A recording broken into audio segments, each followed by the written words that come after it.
Hi everyone, welcome to my channel, welcome to a new blog. আজকে তোমাদের সাথে share করব আমার সন্ধ্যের রুটিনটা বলতে পারো। এই বিকেল থেকে সন্ধ্যে পর্যন্ত আমি কিভাবে কাটাই সেইটাই আজকের ব্লগে তোমাদের সাথে আমি শেয়ার করব। বসে এখন প্রায় ওই 4টে মতন বাজে, তো দুপুরবেলা লাঞ্চের পর বসে বসে কয়েকটা ভিডিও এডিট করছিলাম, তো আপলোডও করেছি। আমাদের ওখানে মানে রামরাজাতলাতে প্রত্যেক বছর এই মে জুন করে খুব বড় করে একটা মেলা হয়, হাওড়া উৎসব। তো কদিন আগে ওখানে আমি আর মা মিলে গেছিলাম, সেটার উপর একটা ব্লগ অলরেডি করেছি, মিনি ব্লগ, তারপরে লং ভিডিও দুটোই বানিয়ে অলরেডি আপলোড করাও হয়ে গেছে। সেটাই আর কি আপলোড এডিটের কাজগুলো আজকে করছিলাম। তো আপলোড করা হয়ে গেছে, লিঙ্ক ডেসক্রিপশানে দেওয়া থাকবে, চাইলে দেখতে পারো। আর পারলে মেলাটা ঘুরেও এসো, অনেক কিছু পেয়েও যাবে, দরকারি জিনিস, তারপরে এমনি মানে সময় কাটানোর জন্য, ঘোরার জন্য ভীষণই ভালো।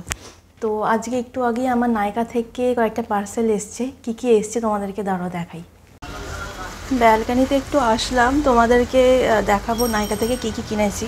আর এই সামনে কনস্ট্রাকশনের কাজ চলছে, টুকটাক একটু আওয়াজ হতে পারে, দাঁড়াও তোমাদেরকে দেখাচ্ছি।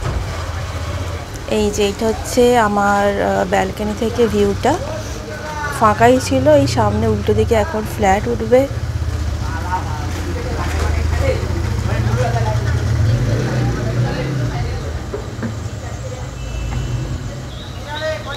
চলো তোমাদের এবার দেখাই নায়কা থেকে কী কী এসছে। অলরেডি কিছুদিন আগে আমি নায়কা থেকে আরও অনেক কিছু সামার সেল চলছিল, তো বেশ অনেক কিছু কিনেছিলাম, সেটার আলাদা করে একটা হল ভিডিও বানানো আছে।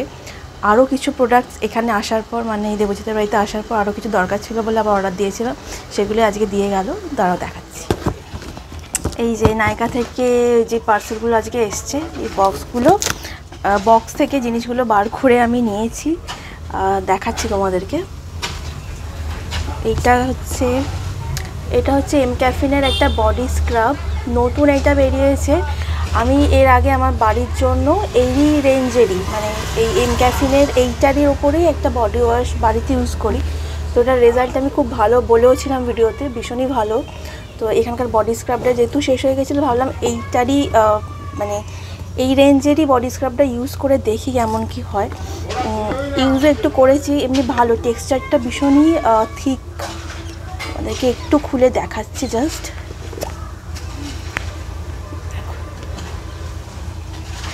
এই যে এরকম ভীষণই থিক টেক্সচারটা। আপাতত আজকেই যেহেতু দিয়ে গেল বলে আমি একবার ইউজ করেছি, বেশ কয়েকবার ইউজ করলে বুঝতে পারবো কীরকম কী রেজাল্ট দিচ্ছে। আর নিয়েছি এই এম ক্যাফিনের ফেস স্ক্রাব, এইটা আমি বহুবার ইউজ করেছি, এটা রেজাল্ট ভীষণই ভালো। এটা হচ্ছে green tea face scrub, result খুবই ভালো হয়, তো সেক্ষেত্রে ওই জন্য এইটা আমি অর্ডার দিলাম। আর একটা দিয়েছি এই ছোট্ট হিমালয়ের একটা ফেস ওয়াশ। এগুলো বানালে কি হয়, মেকআপ রিমুভ আমি ফেস ওয়াশ দিয়ে ইউজ করে, সেক্ষেত্রে ভালো ফেস ওয়াশটা আমি ইউজ করতে চাই না মেকআপ রিমুভ করার জন্য, তাই জন্য একটা অর্ডিনারি কম রেঞ্জের এই ছোট্ট একটা ফেস ওয়াশ অর্ডার দিয়েছিলাম। আর হেয়ার কেয়ারের জন্য আমি 3টে প্রোডাক্ট অর্ডার দিয়েছিলাম। এই হচ্ছে মামাআর্থের এই 3টে প্রোডাক্ট, তার মধ্যে ফার্স্টে হচ্ছে, এগুলো সব হেয়ার ফলের জন্য। মানে এখানে আসার পর এখানকার জল, এখানে আসার পর না, আমার হেয়ার ফল বিয়ের আগেও হতো, হেয়ার ফল আমার মারাত্মকই হয়। এবার এখানে আসার পর এখানকার জলেতে এত মারাত্মক আয়রন, হেয়ার ফলের জন্য আমার আরও বেড়ে গেছে। তো তাই জন্য আমি হেয়ার ফলের জন্য একটু, মানে হেয়ারের জন্য একটু আলাদা করে কেয়ার নিতে চাইছি, যদি একটু কমে।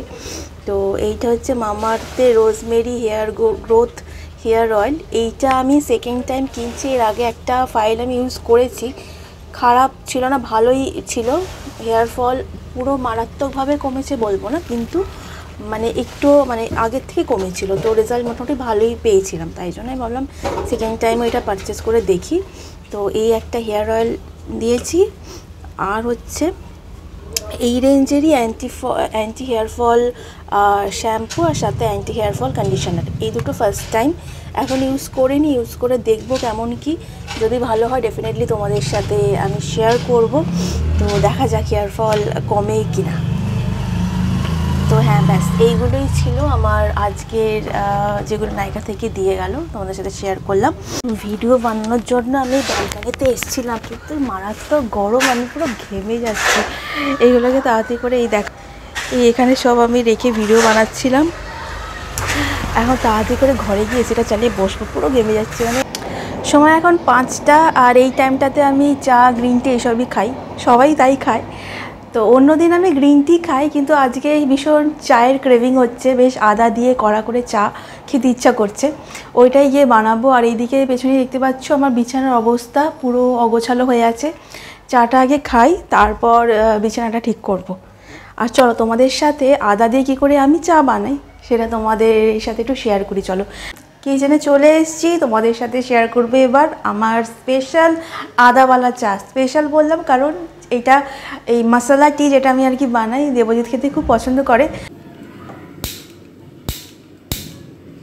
জলটা গরম হয়ে গেলে এর মধ্যে আমি দিয়েছিলাম 2 চামচ চিনি, আর সাথে একটু এলাচ, লবঙ্গ আর তেজপাতা থাকলে দিতে পারো। আর একটু বেশি করে আদা দেবে, আদাটাকে গ্রেট করে দিয়ে দিয়েছি। আর যেরকম হয় আর কি দুধ আর চা পাতাটা একটু গুঁড়ো চা আমি ইউজ করেছি এখানে, গুঁড়ো চা একটু বেশি করে দিয়েছি। বেশ অনেকক্ষণ ধরে ফোটাবে যাতে লিকারটা ভালো আসে। ভীষণই সিম্পল, তোমরা সবাই জানো, তাও আমি একটু বলে দিলাম। তো বেশি করে আদা দিলে আর অনেকক্ষণ ধরে ফোটালে বেশ লিকারটা বেশ গাঢ় হয় আর খেতে খুব ভালো লাগে। একদম কড়া চা, যেটা আমার ভীষণই পছন্দের। আর এই চা নিয়ে আমি বসে পড়লাম ব্যালকনিতে কিছুক্ষণ সময় কাটানোর জন্য। একদম পারফেক্ট মি টাইম বলাই চলে।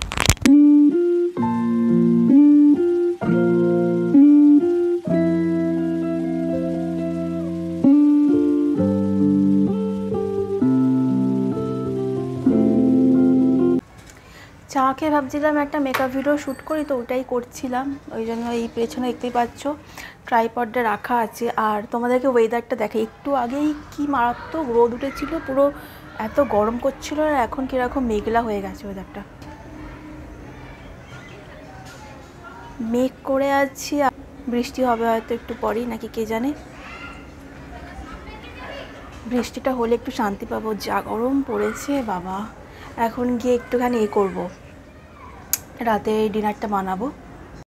মেঘ যেহেতু করেছে, আমি অন্য দিন রাতে রুটিই খাই, আজকে ভাবছি একটু ভাত বসিয়ে দিই, আর সাথে ডিমের কারি এরকম কিছু একটা করব। যা বানানোর থাকে আমি এই 6টা 7টার মধ্যে মিটিয়ে নিই, মানে সন্ধ্যের টাইমটা করে টোরে তারপরে ফ্রেশ হয়ে একদম বাকি যা কাজ আছে ওইগুলো নিয়ে বসি আর কি। এখানে ভাত বসিয়ে দিয়েছি, আর এগ কারি করব বলে এই পেঁয়াজ কেটেছি, আর বাকি আদা রসুনটা পেস্ট করব।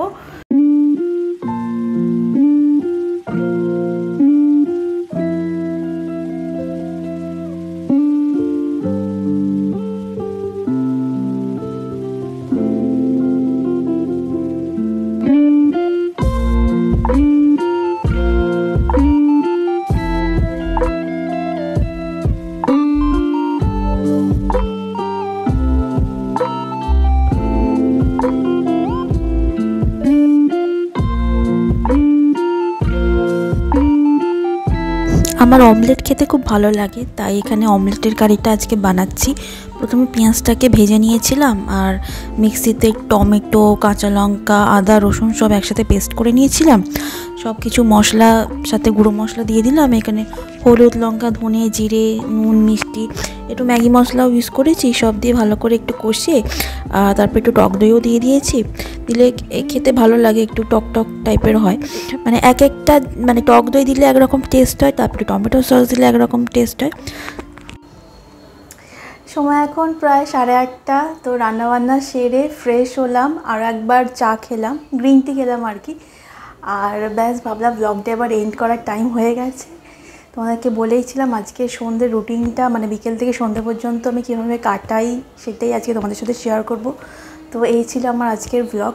কেমন লাগলো কমেন্ট করে জানিও। জানি বোরিং ব্লগ, বাইরের কিছু ঘোরা বেড়ানোর নেই, মানে ঘরোয়া ব্লগ বলতে পারো, ঘরে কীভাবে আমি টাইম কাটাই সেটাই তোমাদের সাথে শেয়ার করলাম। যদি ভালো লেগে থাকে লাইক করে দিও, কমেন্ট করো, শেয়ার করো, আর চ্যানেলটাকে সাবস্ক্রাইব করতে কিন্তু একদম ভুলো না। চলো দেখা হবে আবার নেক্সট কোনো ব্লগে। বাই।